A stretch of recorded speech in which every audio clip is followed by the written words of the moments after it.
He's an eccentric billionaire with nothing but a bunch of extra time to spare. He's got his favorite subject and he's happy to share everything he knows about Greece. He'll go to every single ritzy secret event and mingle with his buddies in the 1%, but they find his passion and embarrassment and repeatedly ask him to cease. But never one to back down, ever a pro. He claims there's nothing else that's even worth it to know. So he grabbed his butler Eric and he started a show to see if anything will catch his eye. Now every fresh contestant must babble and boast on the subject of their choosing that they treasure the most. Put your hands together and welcome your host. It's Adal, Maximilian, Josephus, Vin Diesel, Rifai. It's Tell Me About It.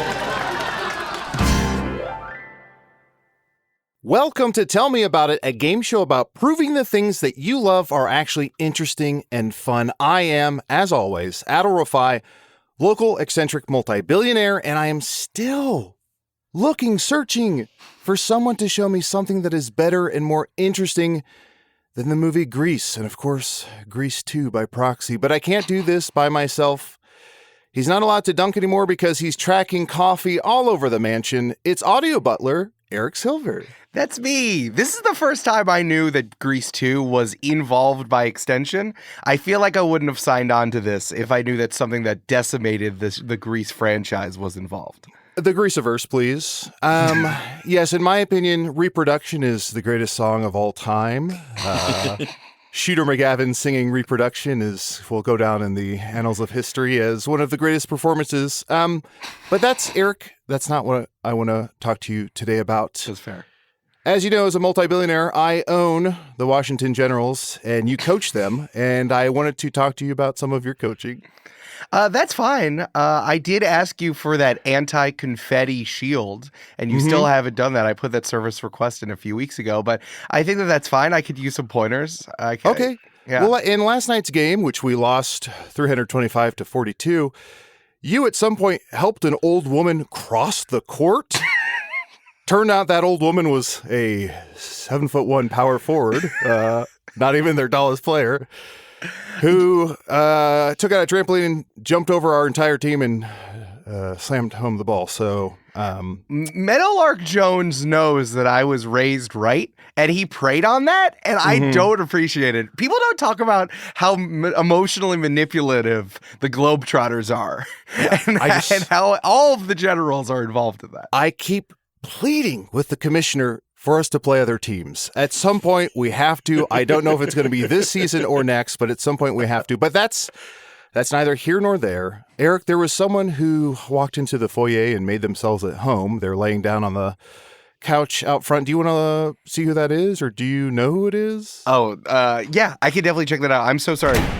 He's laid out, and he's creating one of those YouTube videos where it looks like it's like a paper mache sort of thing, but it's really him laying on the ground, kind of like as if he was a basketball player. It's very inventive for 2009 on YouTube.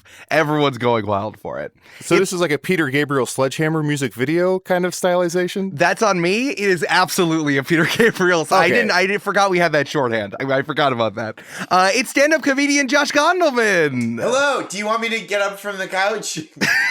Yeah, why don't you stand up? Sure. Yeah, totally. I mean, how many more hello, takes? thank you for How many having more me. takes do you need? Is there a claymation section as well? Is this going to take a while? I'm going to add the claymation in post. Okay. You're good. That's for the best. It's easier to do if you just kind of map the clay on. Yeah, people don't realize that, but if you don't use real clay and you just kind of fudge it, then you can do it. I use fudge. I do fudge-mation. Ooh. Honestly, it works better. Wallace and Gromit had to pivot to fudge because they ran out of the good clay. That's good. That just happened, right? In the world. There's like a shortage of clay. Yes, it did. Yeah. Mr. Rifai decided that it was too inventive to have a dog who could do as much as Gromit could do, so we took the clay away. Yes. Oh, sure. Yeah, you got to put some constraints on that. Now Peter Gabriel couldn't even do a full Sledgehammer video. It would have to be one of those little rock hammers because that's all the clay he has left. It would have to be like the Shawshank Redemption. I was just going to say a la Shawshank Redemption. Josh, we're on the same page here. We're also, vibing. I'm ready. It seems like Batman has a new villain, Fudgeface. Because Gotham's being affected by this shortage as well. So Fudge is really melty and you don't always know when you have it on your face. And actually, Josh, you have some You have there's some clay around your mouth here. Yeah. That's on purpose. Oh, okay. I want Wallace and Gromit not to feel safe around me if they're nearby. I just want them to know I'll take their whole shit down. I'm ruthless and I'm ravenous. It wasn't even enough to keep the chicken run guys away. You got to instill the fear of God in that weird British man. Yeah. Oh, this is one of the chicken run chickens that I just swallowed. Oh no! I kind of smushed it into a tube and then ate it like a cruller. You ate the bones. I ate the bones. I did. Gosh, remember those commercials? One of the most important cultural totems that we don't talk about anymore. Peak commercial, peak advertising. 2000, I want to say 2011, maybe 2012. I ate the bones. KFC. Yeah, definitely KFC. Early 20-teens, the 20-tweens maybe. Eric, are you familiar with these commercials starring Andy St. Clair? I am not familiar with this. I'm still assuming that one of KFC's herbs and spices is the same clay that Wallace and Gromit needed, and that's part of the reason why it's disappearing. They the premise was they introduced some kind of boneless tender, right? Okay. And so they showed people having eaten the tenders and then freaking out, thinking that they had gone into some kind of fugue state and eaten bone-in chicken, bones and all, left their body, dissociated, and ate a bunch of chicken bones like a dog might.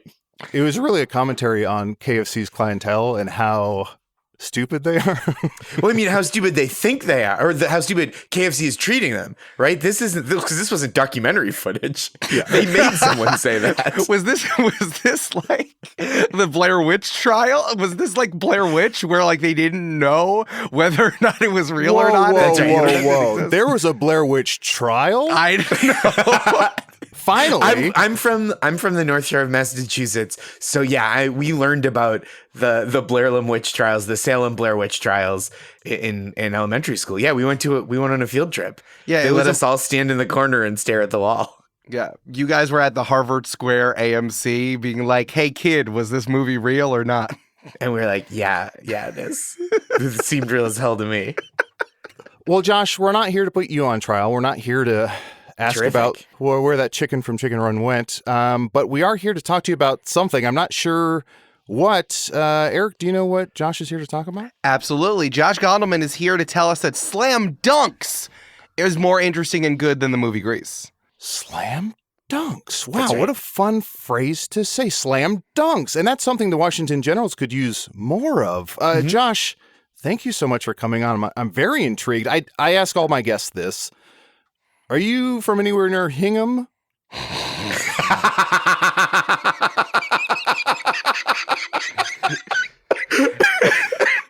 Most of the guests are confused by it. I'm not. Hingham is South Shore. Okay, or as we call it, since you're not from there, Blingham. Am I right? Am I right, Josh? Hingham? Am I right? No, I'm from Central Illinois, farm town, Galesburg, blue collar, Richard Pryor territory. Pryor country. Yeah. I'm from the same hometown as figure skating Olympic medalist Nancy Kerrigan. Wow. Ooh. I went to the same high school as both Stanley Tucci and Andy Milanakis. So a lot of Eric, the full culture Eric, matrix. Please, gained a point and got one taken away. No, I know. Oh, but which is which? I won't say which, of course. The Tucci is loose. Well, why don't we go ahead and get some warm-ups going? Why don't we go ahead and stretch on over to round one, Eric? I'm gonna ask Mischa, our editor, to put the whistling of old-timey basketball underneath all of my descriptions for these rounds. Josh, we're here in round one. Just tell me about it. I have 10 foundational points about slam dunks that I prepared from Wikipedia. I would love, I'm going to set a timer for 5 minutes. And let's talk about your topic. Give an overview about slam dunks as much as you can. You're going to get points for each of these bullets that you address, especially if you make them sound interesting and cool. Okay. All right, wonderful. I'm going to set a timer for 5 minutes. I'm not sweating it. Interesting and cool are my middle names, and they're hyphenated. Incredible. So whenever they were my mother's last name. Yeah. When did they change it at Ellis Island? Wait, from the Connecticut Interesting Goals? That's right. It was Coolowitz before Ellis Island, Mr. Rifai. All right, Josh, whenever you're ready. Great. So, slam dunks are probably the most exciting feature of the game of basketball. Can I pause Normally, you? I'm so sorry to stop you so early. I've never Please, stopped no, someone that's this fine. early. Just that first sentence, in the best possible way, sounds like a fourth grader who didn't prepare for a book report. Because I didn't prepare. Slam dunks are bringing the heat. What do you think? I wrote down a bunch of bullet points? No, I'm not a nerd. I'm here to talk about something cool. Slam dunks. Cool and interesting. That was the mandate. When I said slam dunks are more interesting and cool than Grease, I'm like, self-evident. Like, I don't even know why we have to do this episode. Absolutely. Certainly. I mean, certainly more cool and interesting than Grease too. No offense to Shooter McGavin. Wow. Whoa, wow. Shots fired. Shoots McGavin. Shoots McGavin. There's something specifically men of a certain age spectrum will only refer to that actor as Shooter McGavin. And when I do that, my wife is like, why do you call him that? I call him that because if I don't, I will accidentally call him Michael McDonald when his name is Christopher McDonald. Yes. Michael McDonald, the singer, Christopher McDonald, the McGavin. Well, I mean, both of them eat pieces of shit for breakfast. Yes, exactly. Yeah. So sorry, Josh. Please continue with your... No. I know you didn't read Hounds of Baskerville, but you're here to tell us about dunks? Yeah, that's right. I'm the Sir Arthur Conan Doyle of slam dunks, Kareem Abdul-Jabbar. Formerly was it was so exciting and powerful when as formerly known as Lou Alcindor, when he would dunk a basketball, it was so powerful and interesting that they were like, you're not allowed to do that. That's against the rules. It's too cool and interesting. It is, normally when you're playing basketball and you want to shoot, you're below the rim and you throw the ball up and it kind of arcs over the top and plops in. When you're slam dunking, you jump and you throw the ball down from above, which rules. It's cool to watch. It's cool. I imagine it's cool to do. I've done it only on shorter, the regulation NBA hoop, or even high school, 10 feet high. That's higher than I can reach even when I jump. So I've done it on shorter hoops. It still feels great. Dunking on a 9-foot hoop still feels tremendous in a vacuum. It's my favorite way to put my laundry away. Oh yeah, absolutely. It's the best way to throw trash away. Mm-hmm. It's the best way to eat a little Dunkin' Donuts munchkin and just It's how I deep fry my turkey every Thanksgiving.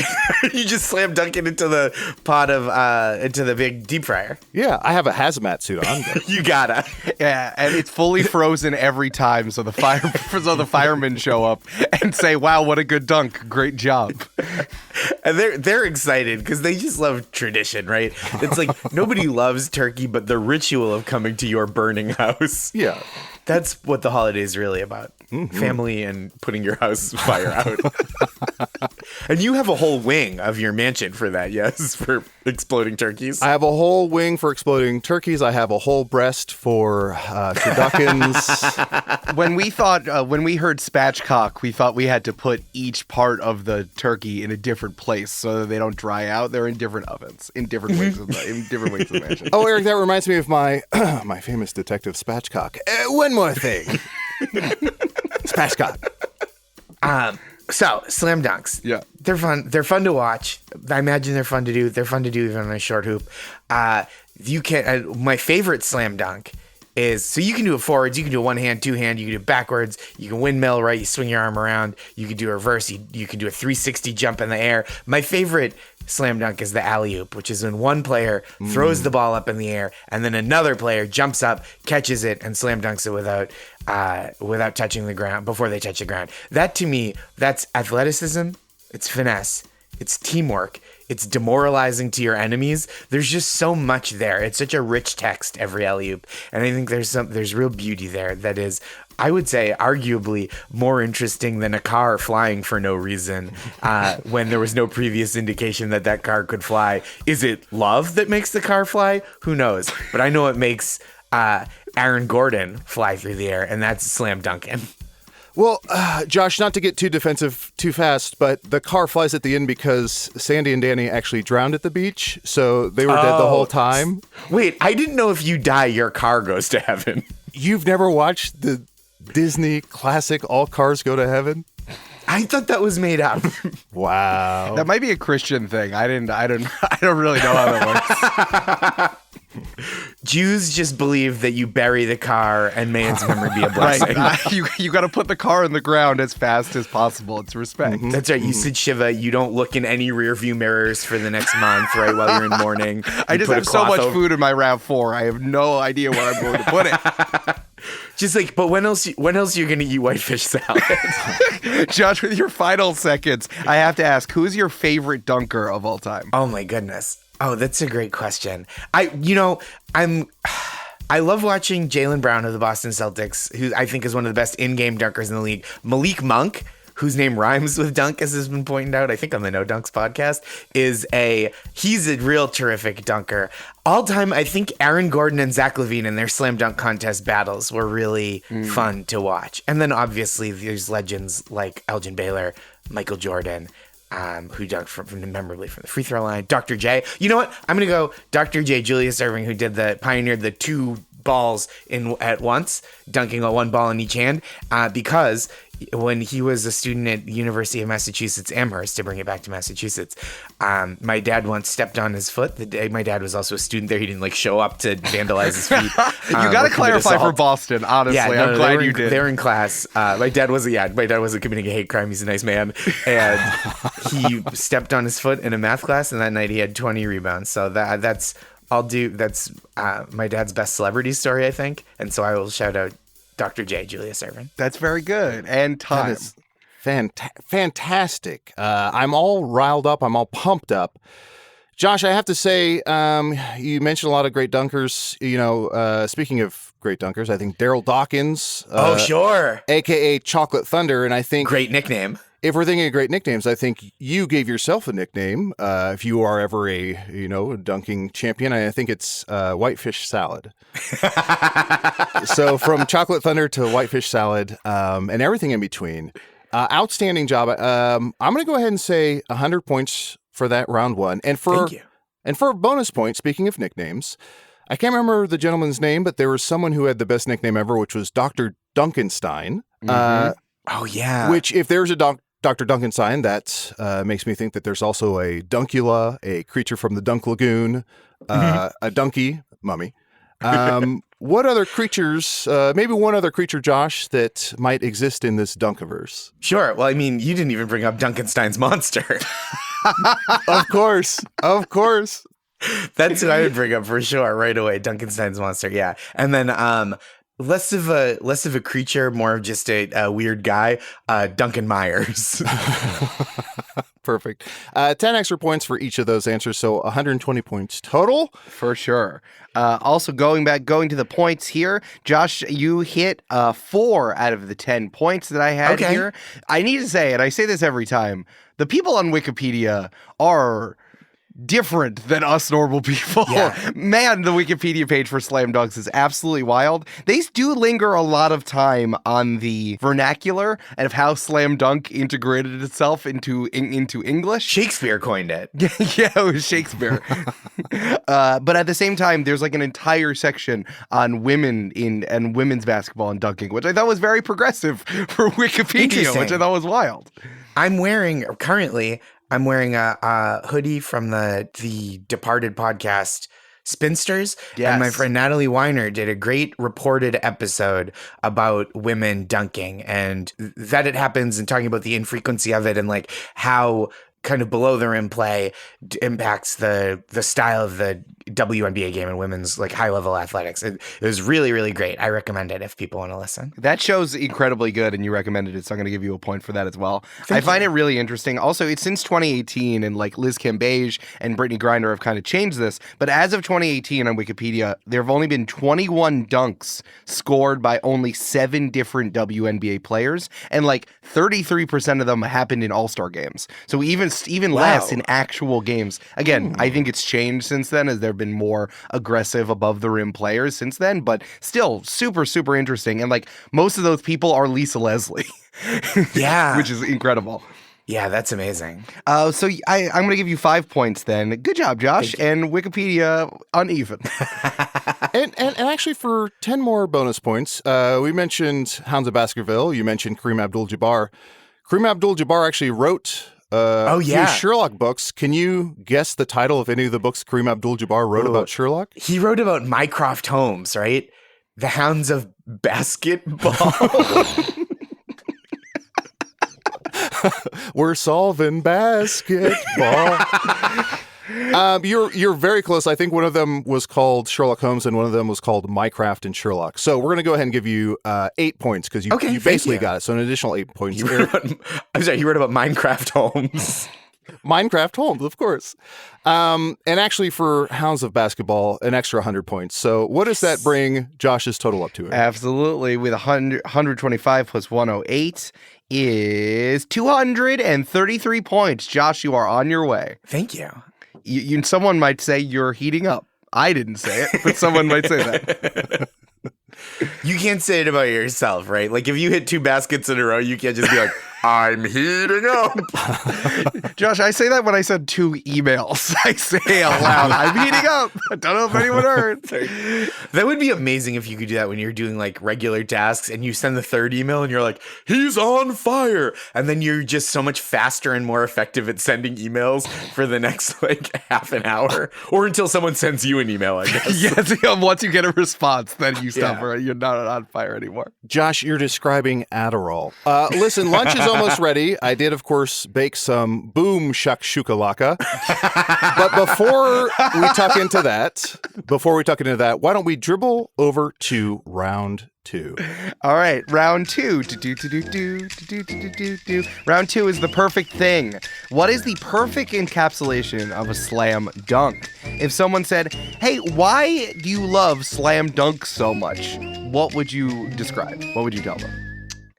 I think I kind of got into it earlier. It's like a feat of athleticism that is so triumphant and demoralizing to one's foes.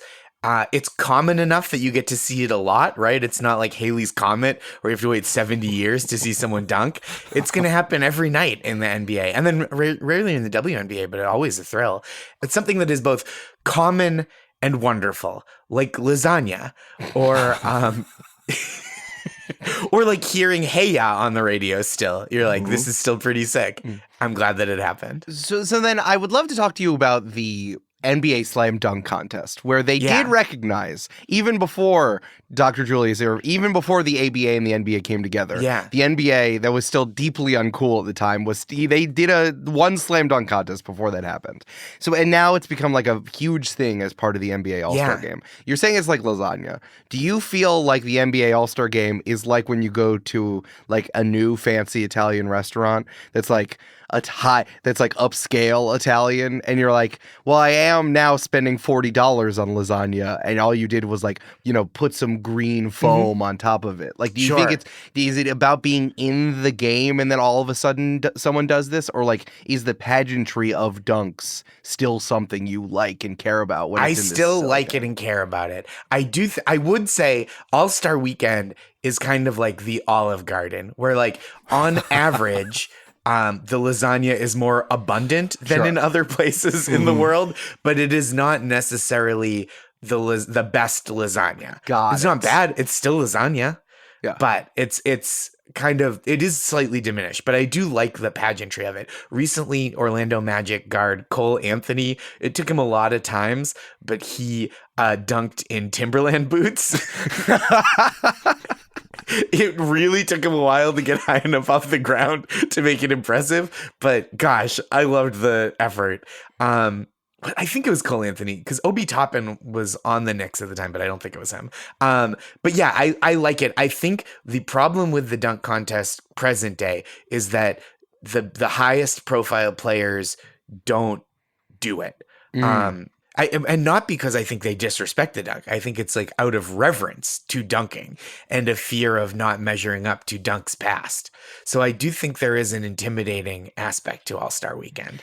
But again, abundant, less valuable dunks. Well, this is a podcasting. We are podcasting, so it's not a visual medium. So I need to say that LeBron James did walk into frame and give you $10,000 for making up a good excuse of why he's not in the dunk contest every year. Yep, he does that actually every year. He sends me $10,000 for that for an unrelated reason, not for carrying his water. I don't question it. It sometimes comes close to my birthday. I assume it's a birthday present. We're roughly the same age.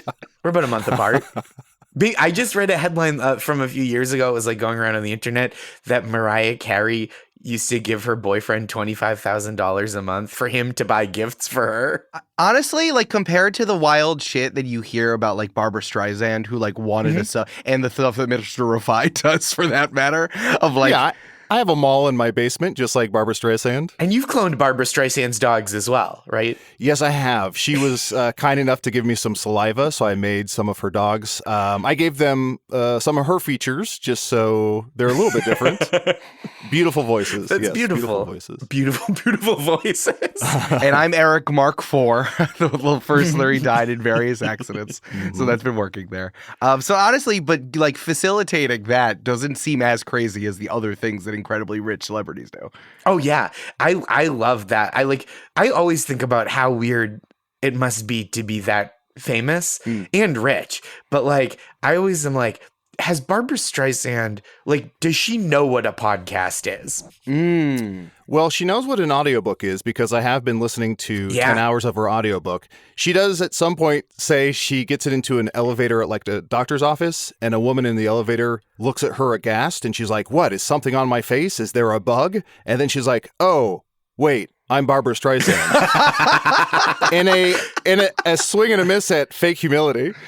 That's so funny. My wife just listened to all 48 hours of the book. It is so long. But I'm having Eric and some of my other butlers help out with listening, so I don't have to listen to it all. But overall, worth it, I think. Eric 7 is really enjoying it, but Eric 9, not as much. Not as much. Likes the new Star is Born, not the older ones. And speaking of, you pissed your pants. Just a fun little twist there. Only at the VMAs. Which is their new slogan. Only at the VMAs. And it's like a kind of a Rolling Stones Sticky Fingers style cover, but instead of seeing like a bulge, you just see that the model has pissed his pants. Can we do something about MTV? It's just ridiculousness and peeing your pants. I would really enjoy it if we could get some original programming. Yeah, I miss when they used to show music. Now it's just footage of artists being too drunk at a award show and peeing their pants. and Rob Drydeck commenting on it. Now I'm just picturing like a ridiculousness episode where Rob Drydeck is commenting on Bradley Cooper peeing his pants at the Grammys and then dying by suicide in his garage. I mean, that's more realistic than whatever Lady Gaga was doing in the SNL segment of The New A Star Is Born. Like I would like that more. It would make more sense. I'll tell you. Here's my hot take about A Star Is Born. If about the SNL segment, please. I think that song is like about as good as all the other songs. That's fair. I don't know anything about Dua Lipa, but if you played that song, I'd be like, probably. Yeah. Yeah, that could be Dua Lipa.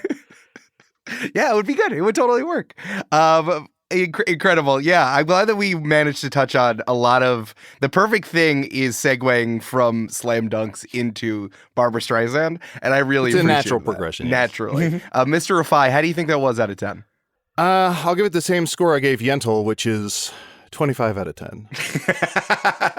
Also, for a few bonus points, Josh, speaking of points, do you think the slam dunk, when in game, should be worth more than 2 points? Yeah.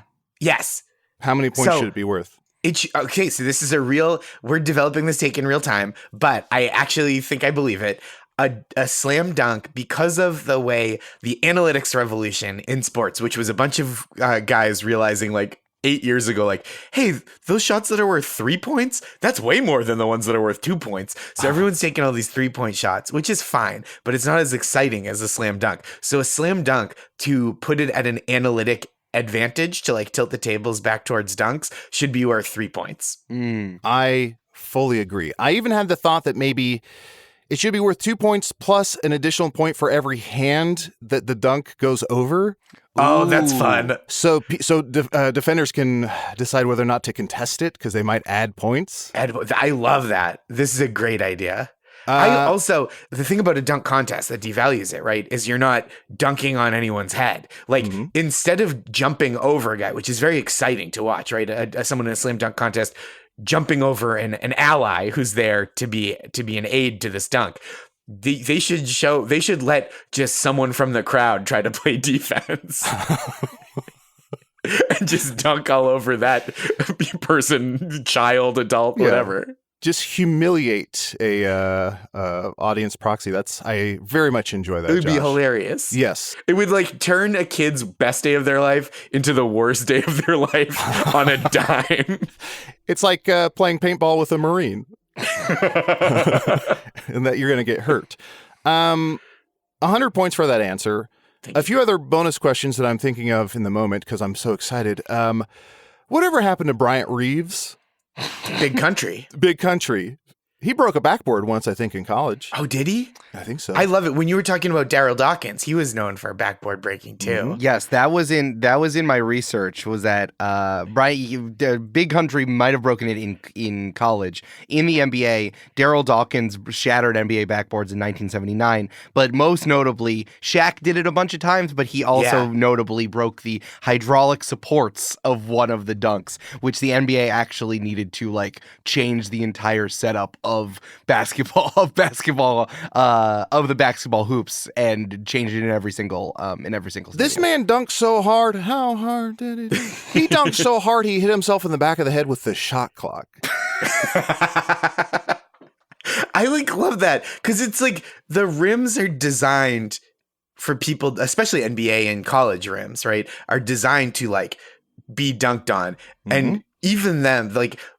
Physicists couldn't have anticipated Shaq. I think that's so beautiful that scientists were just like, surely there will never be a Shaq. And then there was. They had the term, Shaq. but they didn't know what it was. They're like, we know the term is a Shaq. That's the it's hypothetical. a Shaq Swan event.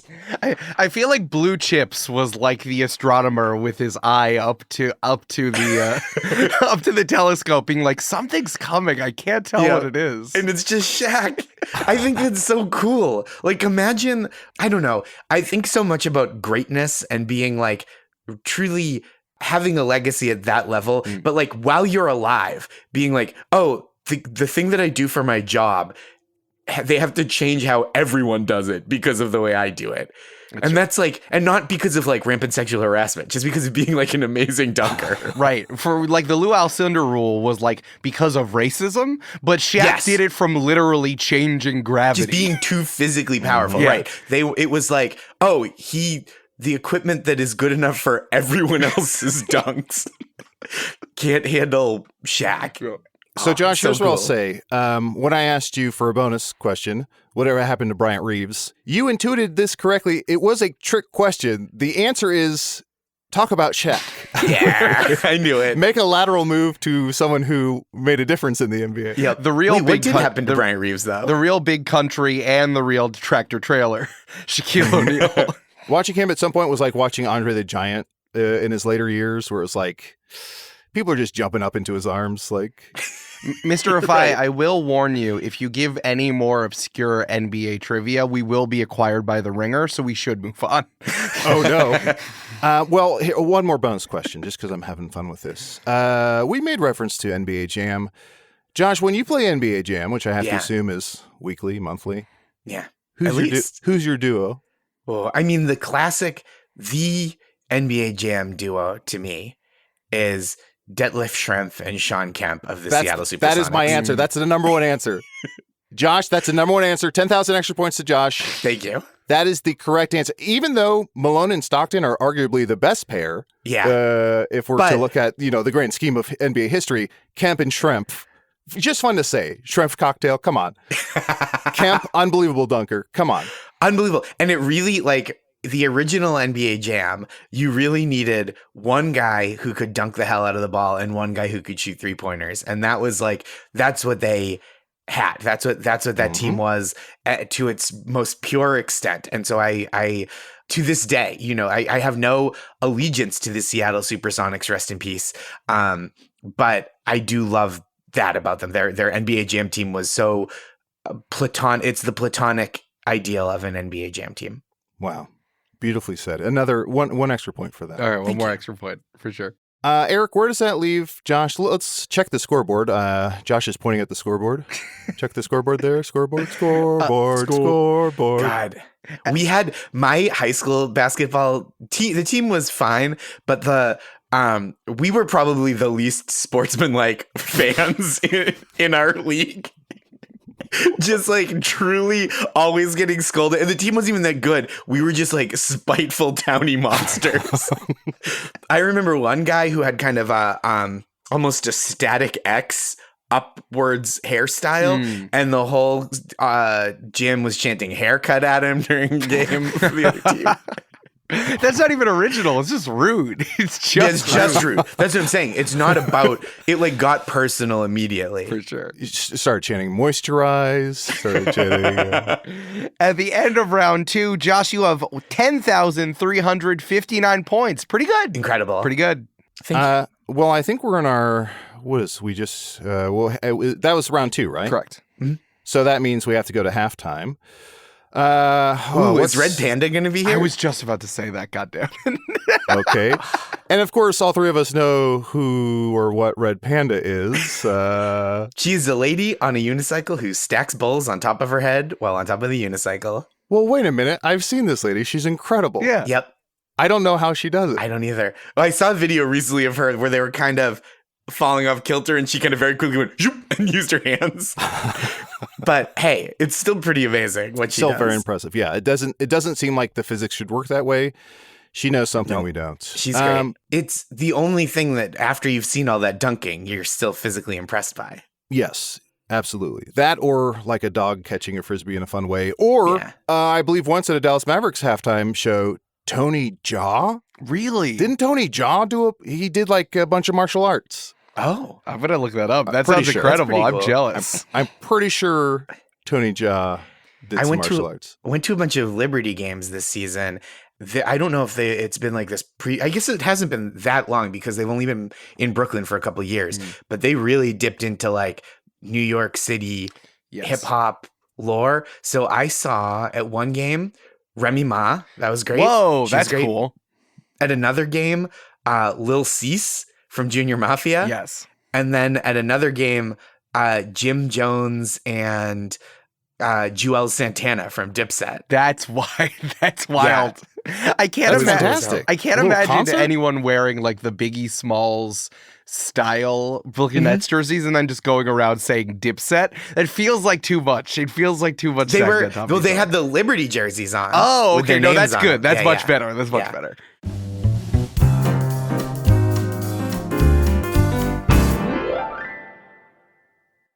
Hey, it's Eric. This is me as a real person in the future after this podcast has already been recorded. So I want you to hear the rest because it's incredible and Josh is so funny. So I'm going to try to get through this, okay? Okay. If you like hearing your name read out loud and you like ad-free episodes, please join the Patreon, patreon.com/TMAIpod. Your support is important because we're not funded by a multi-billionaire or a multi-billion corporation. We're funded by us just making the show. So your support means a whole lot to us. You're wonderful. You're great. I love you. I love you a lot. I want to meet your mom. And I want to do that if you join the Patreon, patreon.com/TMAIpod. You might like some of the other podcasts that are part of the Multitude Podcast Collective, like Pale Blue Pod. You might remember Dr. Moya McTeer and comedian Corinne Caputo, who have been on this show, and you might like them together as an astronomy podcast for people who are overwhelmed by the universe but want to be its friend. We talked about this show a lot at PAX Unplugged, and people are super stoked about it. I'm like, good, listen to it. It's very, very, very good. Moya and Corinne demystify space one topic at a time with open eyes, open arms, and open mouths because they're laughing so much. Get it? At the end of every episode, the cosmos will feel a little less scary and a lot more, pretty cool. New episodes every Monday, wherever you get your podcasts. I want to know where the best place to look at this the thing where the moon goes, the sun goes from, where it's dark where the moon, I can't remember, solar eclipse is the word I'm looking for. But I think it's a lunar eclipse. Jesus Christ. Okay. We are sponsored today by Shaker and Spoon, a subscription cocktail service that helps you make handcrafted cocktails right at home. Every box comes with enough ingredients for you to make 3 different cocktail recipes developed by world-class mixologists. All you need is 1 bottle of that month's drink, and you have everything you need to make 12 drinks at home. So if you buy like 1 bottle of whiskey or Applejack or Mezcal, you can make 3 different drinks, totaling 12 drinks, and you'll look so fancy and cool. And at just $40 to $50 a month, plus the cost of that alcohol that you are buying, this is a super cost-effective way to enjoy craft cocktails, or you skip cancel boxes at any time. It's a subscription service, but really it is up to you when you subscribe. So invite some friends over, class up your nightcaps, or be the best gosh darned house guest of all time with Shaker and Spoon. Get $20 off your first box at shakerandspoon.com/TMAI. That's shakerandspoon.com/TMAI. All right, back to the show. Well, halftime is over. Why don't we go ahead and start the third quarter? All right, we're making some adjustments. We're switching some defensive assignments. It's round 3. This is the question and answer portion. We have some follow-up questions for you, Josh, and they will be the gotcha questions that all those NBA basket bloggers have been trying to get you with. Oh, I'm ready. Please answer as many as possible, Mr. Rifai. Josh, you ready? I am. Throws you the ball, motions for you to throw it back. Mhm. Okay. What age were you the last time you thought you could dunk? I think probably when I was like 14 or 15, I was like, if things keep going on this trajectory, like if I keep growing far, like I stopped. I was like, but if it starts up again, this could happen. Well, also I had hope because I had our coach my freshman year, and I was not even on the team. I was the manager of the team. Our coach freshman year said he was about 5'7", and he said that he at his athletic peak when he was a high school, college basketball player, college soccer player, dunked a ball once, and he got it on video, but had since lost the VHS cassette, which at the time I found very hopeful. And now, with the 22 years of hindsight, I think he was full of shit. Yeah, that seems like a classic dog ate my dunk tape situation. Yep. If I may. So I think 14 or 15. 14 or 15. Thank you so much. Okay, I clanked my shot, checked the ball to you, put on some goggles and sweatbands, play crouch down way too low, play aggressively hard, hands, palms up defense on you. Yep. I'm wearing that one shooting sleeve that guys did for like 3 years. I wish the guys still wore their shooting sleeves while taking questions from reporters. I think it would make everything go a lot smoother. Mm-hmm. Question number 2. Vince Carter dunked while leaping over 7'2" French center Frédéric Weiss in the 2000 Summer Olympics. The French media dubbed it Le Dunk de la Mort, the dunk of death. Although the statute of limitations has lapsed, should Vince Carter have been tried for international war crimes? I mean, yeah. I think what would have happened was he would have been extradited to the United States from France. Wait, where were the Olympics? They weren't in France, right? It was just Frederick. I want to say it's in Sydney. Yeah, they would extradite him from Sydney. So there would be charges, but the U.S. would they would refuse to produce Vince Carter for these war crimes out of protection for our citizenry. And he wouldn't be able to go back to France on like kind of a reverse Roman Polanski, but with obviously differences in the scale of the crime. Oh yeah, Zach Levine did that in the slam dunk contest, right? The reverse Polanski. Yeah. Where he never committed any sex crimes. Right, and everyone stood and clapped for a regular reason at the Oscars. Yeah, nobody was weirded out by like why Meryl Streep was standing and clapping. Yeah, exactly. Nobody was like, this is gross. Maybe you just sit and you don't want to end up a gif from this. No, it was all totally fine. And Zach Levine was like, nice, thanks for liking me. And a few quick follow-up questions here. We're talking about Vince Carter, which to me, he might be the number one of all time. What's going on with Vince Carter and another one of my favorite dunkers, Tracy McGrady? What's going on with their genes? They're cousins. Mm-hmm. They're two of the best dunkers, in my opinion, of all time. What's going on with that family? You know, I think it's a combination of hard work. Yeah.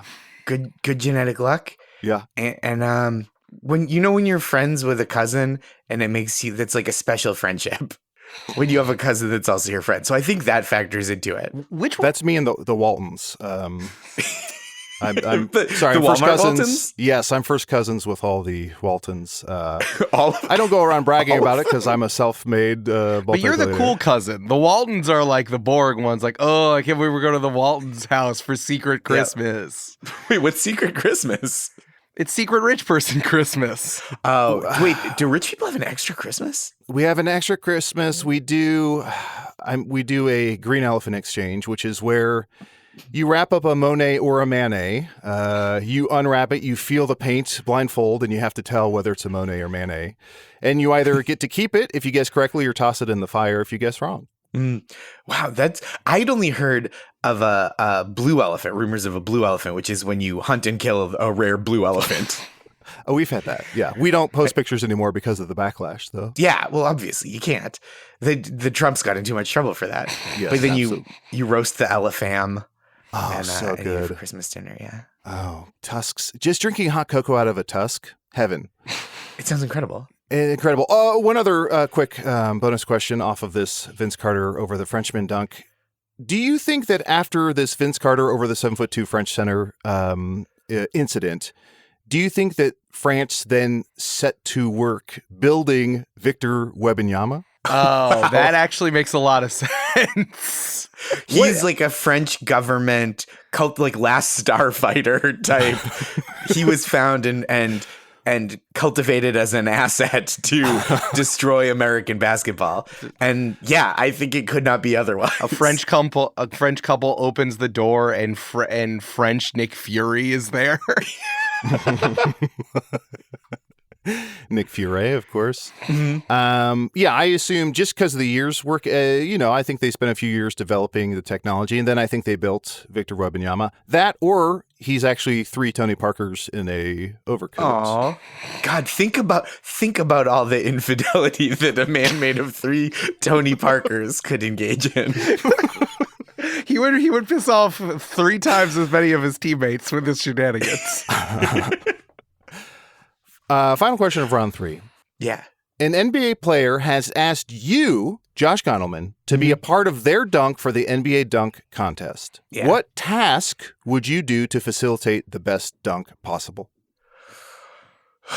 Well, I've turned down quite a few. I found them kind of like off-brand for me, frankly. And your driver's license lapsed, so you can drive a Kia on the court for Blake Griffin to jump over. That's right. I was gonna do that, and I was like, oh, my license expired, and they wouldn't expedite one. Just like we wouldn't extradite Vince Carter. Right. Yeah. Oh gosh, this would be truly a dream. I think. You know what I would want to do is nobody's ever done this before. I would sit on top of the backboard. Okay. And I would look like I was about to throw the ball underhand. But at the moment, and I don't look dexterous. Okay. That's something about me that listeners might not know. So when you say you're sitting on the backboard, this isn't like the Charlotte Hornet mascot sitting on the back of the backboard, right? wait, where does he sit? He sits on top of the backboard, I think, almost in like a splits position, right? Maybe Ooh, not full no, splits. not in a split. I Okay. would sit atop the backboard.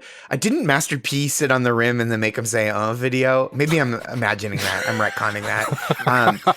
But I'd be on top of the backboard and I would look like I was about to kind of lob the ball up like an alley-oop from above. Sure. But I'm teetering. They're worried. The fans are worried. I fall backwards. Okay. People are terrified. The ball, but as I fall, this is planned. I spike the ball forward. It bounces in the air. Let's say Boston Celtics number 7 wing Jaylen Brown Smart. jumps up and dunks it. I fall into a big tub of confetti that people didn't notice because they were so worried for my life. Confetti up from the impact. I think this is going to be huge. I like that you did this with Jaylen Brown because you'd be like, Jaylen, don't worry. It doesn't matter how well you dunk. They're going to be looking at me. I'm going to take the heat off of you. It's going to be all replay based, the scores. And then Shaq will be like, I don't look at replays. And he would give it, he's like, I'm old school. I don't look at replays. You're like, what? Now, I'm not a doctor, but I feel like a 13-foot fall into a tub of confetti still gonna you're not gonna be the same confetti. afterwards. It's like cushioned at the bottom too. Okay, it's not like confetti floor. Thank God. Which is that's how the children of the Party City moguls play Duck Duck Goose. confetti floor. I know them well, actually. Secret cousins? Secret cousins of mine, yes, absolutely. Sorry, he means second cousins. He misspoke. Second cousins. Second secret cousins. Second secret cousins, yeah. Josh, phenomenal answer. Mine very briefly. Yes, please. I'm underneath the basket. I'm facing the crowd. I'm facing away from half court. I'm facing the crowd. There's a troupe of 18 to 20 people. They're performing a play known as Our American Cousin. I look over at my wife. I look over at my wife. She seems wild. I take off my hat and wipe my brow. I put my hat back on. Suddenly, without warning, bursting through my Secret Service, somebody runs, jumps over top of me, and dunks the ball. I fall to the ground, dead. Abraham Lincoln. Dunk semper tyrannis. That's what John Wilkes Booth would say when he dunked. 1,000,000 points for dunk semper tyrannis. I would like that on a sweatshirt, honestly. Now, do we think Abraham Lincoln or Abraham Duncan? Because if you say Abraham Duncan, people might be like, huh? What's going on? I think Abraham Lincoln. Okay, good. We're on the same page. I like it. Keep it simple. Honestly, that was worth 1,000,000 points. We give out a lot of points here on this show. Yeah. I think that was definitely worth 1,000,000 Dunk points. semper tyrannis. And, I forgot to mention, and this is, I'm going to go ahead and say this is Dominique Wilkins. I forgot to mention, after Neek, the human highlight reel, after he dunks, knocking me to the ground, he lets go of the rim, he lands, he breaks his leg. He still gets out of the arena. On a horse. 3 years later, my son is on a train. So this is going to be difficult to score. Long term. This is not only okay. So now, first of all, embarrassed I didn't mention Neek or Vince Carter up top with favorite dunkers. However, I think we've gone from niche basketball references to Abraham Lincoln assassination deep cuts. The problem is Nate Robinson's still going to give you an 8. Like, he doesn't get it. Yeah. He just doesn't understand. Or he gets it. He just thinks it's too cute. He's like, where's the athleticism? And then Dwayne Wade is just going to give whatever Miami Heat 12th man is in the competition a 10. Yeah. What did Spud Webb get when he dunked? Because to me, that was maybe the most impressive dunk. Not my favorite, but the most impressive dunk, because he was in the dunk contest, right? Yeah, Webb? He won most of them. But this was also when it was like when it was still a little like sacred, I guess. And like he was the only guy who was like only good at dunks. Like I feel like Dominique Wilkins was still the best player on the Hawks at the point. Sure. Yeah, he was really good. Yeah. Absolutely. Okay. Phenomenal job, Josh. Thank you again. Dunk semper tyrannis will be on my tombstone. It's Hampshire College's kind of anarchic version of Phi Slamma Jamma. Drexler, a great dunker too. Yeah. Mm-hmm. Speaking of Phi Slamma Jamma. I'm writing down dunk semper tyrannis so I remember it for later. He set the record for height, right? He dunked on like an 11-foot 1-inch hoop one time. I think so. Drexler did? Yeah, I think that's my memory. Incredible. Wow. Or I know that's my memory. I think it's true. I think it's not something I just made up. Incredible. Josh, at the end of 3 rounds, you have 1,010,359 points. Congratulations. Thank you. Oh. I feel great about it. This is embarrassing. Sorry. Looks like my uncle is here. Let me just hey baby, unbelievable. Josh Gondelman, Gondeltastic, baby. Oh my gosh. Your uncle is Dick Vitale? Dunk temper tyrannis. What did you say? That's your my uncle Josh Walton. What the fuck, Josh? I don't know why that's offensive that I got his name wrong. We've never met before. Yeah, you know what? You're right. I'm being overly sensitive. I think he just gets Dick Vitale a lot. I took kind of a big swing. Just asking. You don't just meet someone for the first time and ask. You just guess a name. Hey, this is my girlfriend, Dick Vitale. What are you doing, man? Ask It her. is always my guess. Because if I ever meet someone named Dick Vitale, they're going to be so impressed. Yeah, it's just, and it's like playing Wordle. It's a good starting place. There's a lot of letters used. It's a funny name, right? It's just a good starting spot. Right, and it's good to be consistent. I know it doesn't have a statistical advantage, but it just gets you in a groove. Absolutely. Speaking of being in a groove, Josh, you're absolutely crushing it. Eric, one more time with that score. 1,010,359. Here's the problem. I hammered the under on 1,009,000 on FanDuel, and I am deep in the hole. Again, we did get acquired by the Ringer by talking so much about this. So I think it is a conflict of interest for us to have you on for FanDuel, which is tough for us. I'm not sponsored by FanDuel. They have my money. Oh, okay. I sponsor them. That's fine. Yeah. That's fine. Well, Josh, here in the fourth quarter, what's going to happen is I've instructed my manservant, Eric, to prepare a few wacky minigames here to test your intellectual and creative metal. Eric, what do we have today? Well, we have a wonderful minigame called Game Breaker. This is for both of you. Hell yeah. Cool. So what I have here is that I looked up a few of the slam dunk names from NBA Street Volume 2, the video game from 2003, the street ball classic that you could have played on the PlayStation 2, the GameCube, or for the first time for the Xbox.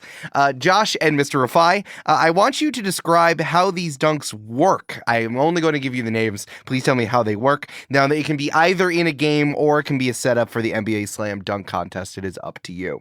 And each of you will get various points for how vivid your descriptions are. And Josh, you will get the point. You will get, I don't know. We'll make up the points. You'll get points accordingly to your full thing. And Mr. Rifai, I'll put them on your points pile that I have in your room. Oh, perfect. Yeah. All right. Are you two ready?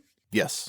All right, first one. Josh, you can start with this. 2 scoops with sprinkles. What kind of dunk is this? Oh, that is a dunk where you replace the basketball with a similarly sized ball of mint chocolate chip ice cream, and you dunk it, and then you dunk on a guy, and then you shave a patch of his head, and you sprinkle it onto the ice cream ball.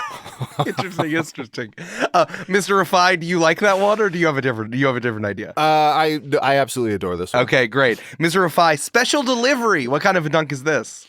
This is interesting because this is a dunk that starts on defense. So what happens is someone is racing down the court. A Giannis type athlete is racing down the court, seemingly to dunk on you. At the last possible minute, you swap out the basketball they're holding for a different basketball while wearing some sort of Pony Express uniform and chomping on a carrot, and you say, special delivery. At which point they go to dunk and the ball explodes. You now have the real ball. You take your time running down the court and dunk it with ease. I forgot. There you can do Space Jam rules. That's fair. You did know this before. Josh, that's on me. Mr. Rifai always knows that you can invoke Space Jam rules. I should have told you that. Yeah. Goes without saying. Of course. Josh, do you have a response or you like that one? I love that one. I'd heard, in the Northeast where I grew up, special delivery as a dunk in a dunk contest is you're about to dunk a basketball. There's a woman sitting courtside, screams, "Is there a doctor in the house?" Her water breaks courtside. She goes into labor. However, the labor is difficult. A doctor from the audience performs a C-section. She was pregnant with a basketball. You dunk the basketball. 10s across the board, except for Dwayne Wade. What about the umbilical cord? Oh, that's a great question. She puts it in a scrapbook. Oh. Actually, you get a little slice of it on your basketball, like the Topps card, like a hologram. Incredible. Outstanding. All right, Josh, the deodorant stick. Tell me about the deodorant stick. That's like a really precocious 13-year-old dunks, and you're like, look, I know that this is maybe new to you. You just had hit this huge growth spurt, but you've really started to stink and you need to wear deodorant. And so you give the kid a deodorant stink kind of discreetly after the game, after his dunk. This is like at a U14 FIBA tournament. It's where this happens the most. But this kid's playing with bigger kids. Like this kid is yeah. maybe it's like an 18, but this kid is like 13. And it's like people are like, that kid's 13? He's got the Tom Selleck mustache going on. And it's just like he just hit that point where like his athletic ability has exploded and he's really excited and that's brought him into this new social stratosphere. But his close friends who he left behind in like the younger age bracket, they're not around to tell him like, dude, you reek. Got it. Yeah. AAU really changes the game. And I think that this is doing something to make it better for young teens. I think that's really nice, Josh. Yep. Now I can't stop imagining Tom Selleck dunking. He's posed like he is in the Playgirl spread, completely naked except for a well-placed basketball. Oh, yes. Mr. Rifai, do you have a moment to describe one of these dunks? Can I bring my own to the table? Please. I just thought of one. It's called the Slam Margera. This is where your dad's asleep, shirtless. You sneak into his room at 4 a.m. It's still dark outside, and you slap him on the belly. Now he gets up. Your mom is screaming at you. You are chased by him through the house, through the kitchen, out the back door, onto the court that you built with your fleeting money. You pick up a basketball on your way from running from your dad, and you slam it home. After you land on your feet, you look around, waiting for applause, but all your friends hate you. That's the Slam Margera. I can only give you partial credit. It wasn't in NBA Jam Volume 2, but it was in Tony Hawk's American Wasteland, so I can give you half. Perfect. That's good. Thank you. That's good. All right, Josh, how about the honey dip? Tell me about honey dip. Oh, okay. In the context of this game, not in general. I know what we're talking about. Okay. So for this one, you've got to be a bear. And you are rambling through the forest looking for delicious honey to snack on, and you stick your hand into a beehive, and the beehive sticks to your hand, and you're licking it. The bees are stinging your face, but you're still kind of in heaven. Finally, the cloud of bees chases you out of the forest. It's such a density and ferocity that you run out of the forest to the nearest basketball hoop, and then you dunk the beehive. Yeah. Unsticking it from your hand. Yeah, a classic Bear Jordan. Yeah, we got it, Josh. Yeah. Any dunk that starts with, for this one, you gotta be a bear. That immediately is my favorite one. I guess you could do it if you weren't a bear, but why would you want to? Yeah, listen, if you're awake for 12 months of the year, you don't need this. Bears need this. They're making up for lost time. I also thought we were going to grizzly neck jokes. Like, if you're awake for half the year and then you hibernate, you might be a grizzly bear. If you put a pine cone up your ass to block your stomach for 6 months, you might be a bear. Or you might be a freak. Sorry. All right, final one. This one is called Look Out Below. Mr. Rifai, you can lead on this. Look out below. Yes. Look out below. For this one, you got to be a bear. Not only a bear, I'm going to add another caveat. You also have to be a blue angel. Now, we know that the Venn diagram of bears and blue angels is a null set, but one day we will have a bear blue angel. For this one, you got to be a bear blue angel. You're flying in your jet. You're zooming around. You're synchronized to all get out. You and your friends, the other angels, could not be more synchronized. Suddenly, as you're going upward in some sort of almost like a flying V formation, you break away from the pack. The crowds gasp. You do a dead drop, nose down, plummeting towards the earth. Everyone's screaming. The other angels are freaking out. You eject out of your jet. This is a $25 million machine. Your parachute doesn't open, but it does contain a basketball. You grab onto the basketball for all it's worth. You try and shove it downward so that if anything, you can hope to land on the ball, that it'll absorb some of the impact. As you make your way down towards the asphalt, you start to aim your body exactly over the hoop and just pray, fingers crossed. You make it through the hoop. Your body goes through the hoop. You do pass away. but you did slam dunk. That's beautiful. Interesting. Josh, do you have a response, or was that good? Was I dying think it's good? perfect. I think that you get extra points because you're a blue angel and then you become a literal angel at the end of the dunk. Thank you. So there's two different kinds of angel. Yeah. Now, where do bears go when they die? I guess it depends if you swear yourself to, Grizzly Christ. If you followed his teachings. Exactly, of course. Yeah, I guess that changed. I don't know. I'm not. And if you don't, what's purgatory but eternal hibernation? And that's right up a bear's alley. That's true. That is kind of like bear heaven. I want to say Corinthians. That Corinthians is good. Thank you. There's something there. That's good. Yeah, everyone cut out that layer of hell where it was just a bunch of bears. I'm realizing since I've been called out for it, I'm realizing with the Lookout Below, with the Abraham Lincoln, a lot of my dunks end with death. Something I guess I'm a 41-year-old multi-billionaire, and I guess I'm facing my own mortality. So, but you've been like having your son's blood transfused. And, yes. So you're fine. Yes, thank you. That's probably every time you do that, it probably adds like 3 or 4 minutes to your life. And that's why I just keep having sons, just like Lincoln did, and that's how his kids died too. I can only hope and pray one day George Saunders writes about this. At this point, you're putting this in my head. I'm surprised that a billionaire has not involved themselves in the NBA slam dunk contest. Like, other than Mark Cuban, who's just like there and just like standing there waiting for someone to pass him the rock. He's just clapping for it the entire time. Like, I'm surprised that, I don't know, not even Elon Musk, any of the non-known billionaires aren't just like, hey, involve me in this, and like I'll give you an Amazon Prime show. I know Jeff Bezos. Like, how has that not happened yet?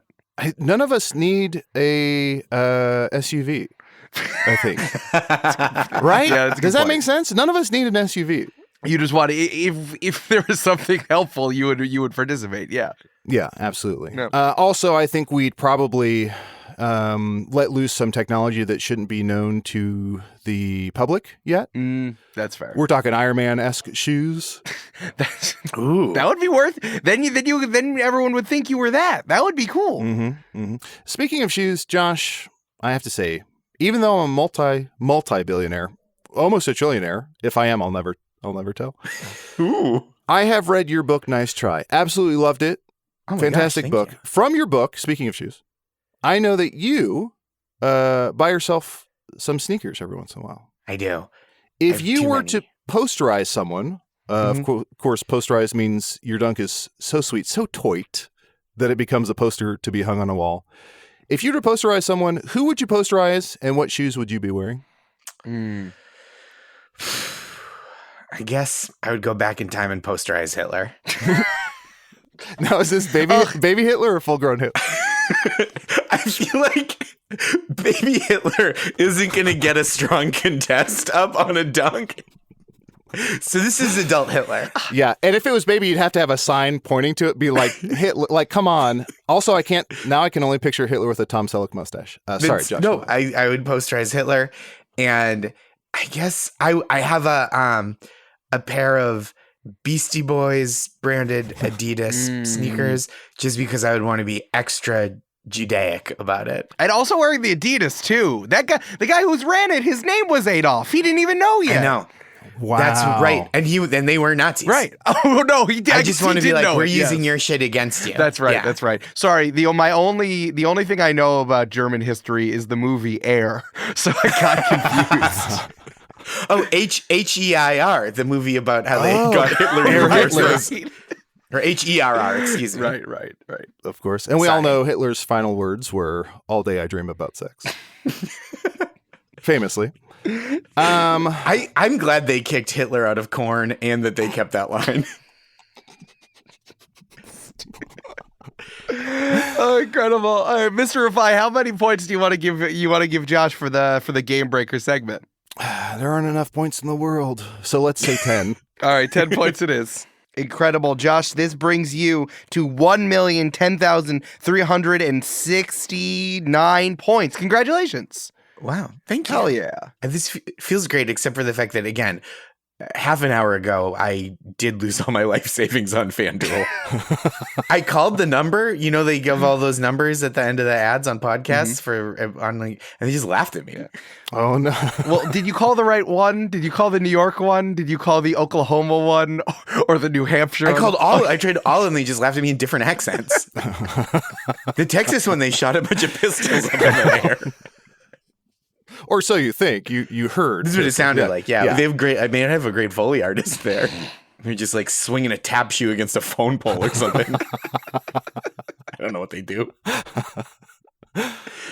Outstanding job. Thank you so much, Josh. This has been a hoot and a holler. This has been Mr. Rifai, we have that one more thing. We have the one we have that's right. Sorry, this brings me back to my detective. I want to say his name wasn't Columbo. Adal, what was it? Something from an hour ago.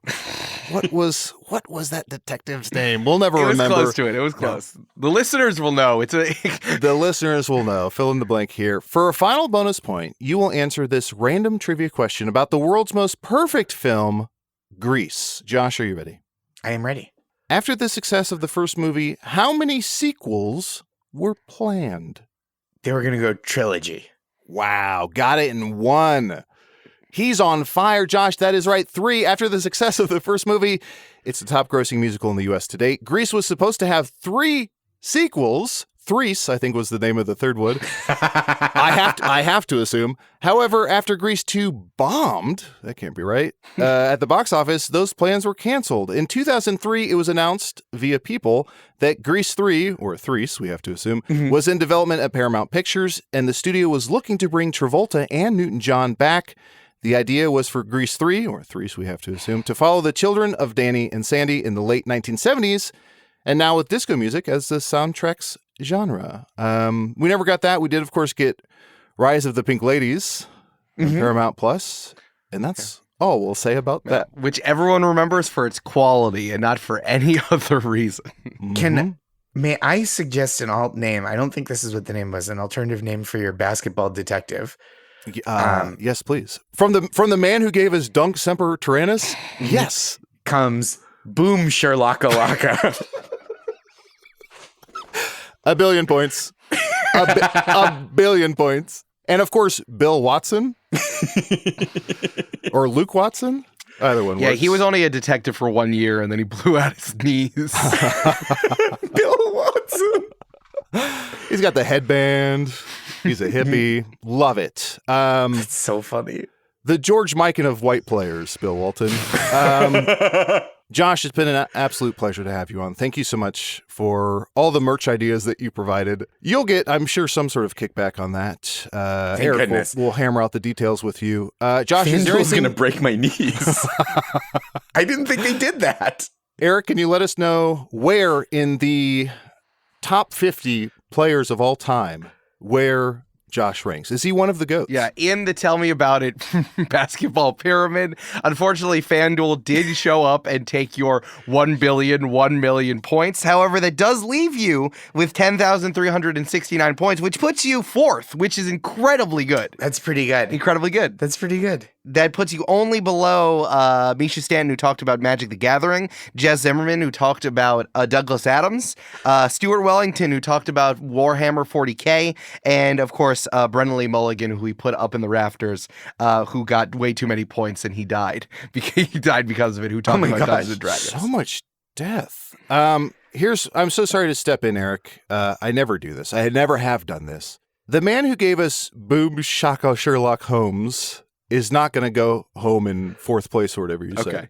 We are retiring Josh's number. Josh, what's your number? I have to assume 69, 420, what is it?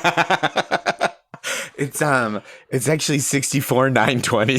64,920. We're going to retire that number. We're going to put it in the rafters, so you can come back and visit that anytime. No other player can wear that number or get that score, we're going to say. Thank you. Josh, thank you for all the joy you brought for us today. Is there anything you'd like to plug or promote? Sure. I have a newsletter that I write every Monday. It's for free to subscribe to. You can go to joshgondelman.substack.com. And that it signs up. It's full of pep talks every week, and it lets you know all my stand-up dates coming up and any other things I do. It's like a good clearinghouse. But if you're not interested in that, weekly for whatever reason. JoshGondelman.com has my upcoming stand-up dates. I'm going actually to Illinois soon. Oh, Yeah, we're in Illinois. January. Batavia, is that how you say that? It is, yes. I'm going there in the middle of January 18th through 20th. So I'm excited for that at the Comedy Vault. Wonderful. I will hopefully make it over there. Batavia, our most German of towns. It sounds very German. I'm going to dunk on Baby Hitler while I'm there. Everyone enjoy a nice soft pretzel. Everyone dunks on Baby Hitler, of course. Pick a more original thing It's to dunk on. easy to dunk on a baby, of course. Of course. Well, that is all for this episode of Tell Me About It. Tune in next week for more Dunk Semper Tyrannis, more Boom Shaka Sherlock Holmes, and more of Eric coaching the Washington Generals. Say goodbye, Eric. Goodbye, Eric.